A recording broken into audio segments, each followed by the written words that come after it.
couple things you're gonna need. You're gonna need a 2x4, like so. Softwood preferable. This one I think is pine. And trusty old floor jack from 25 years ago.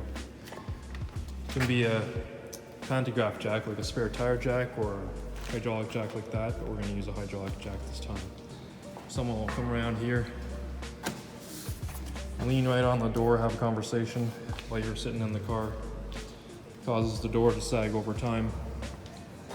And what happens is that the car door sags, and then the striker here starts to interfere and hit against the catch and cause it to hang up on the door.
This delicate procedure is complete. We're going to conclude this repair by doing a final closure and gap check, starting with the door. That is fine.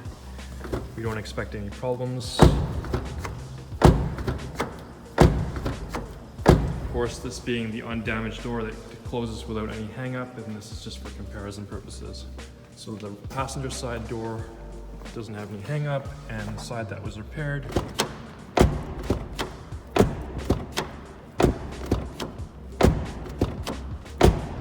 also doesn't have any clunking or hang up. That's good. And we're going to compare the top gap here from the roof line to the door on the B pillar. This is the front door, back door. It looks like from OEM, from factory, the rear leading edge of the rear door is slightly higher than the trailing edge of the front door. And let's see how it is on the side that has been repaired. And indeed, it is the same. The trailing edge, or the leading edge of the rear door, and the trailing edge of the front door. The rear door is a little bit higher looking than the front door, as it should be. And finally, we're going to check the gap on the window molding here, on the door, or the door belts. And the trailing edge of the door belt here on the front door looks slightly higher than the leading edge of the rear door. And let's see how that is on the other side, just so that we have the gaps lined up and making sure that everything is as factory. And indeed, yes, the front trailing edge of the front door is slightly higher looking than the leading edge of the rear door, which makes this door aligned to factory spec. Yeah, we'll see you next time, and I hope everyone found this useful.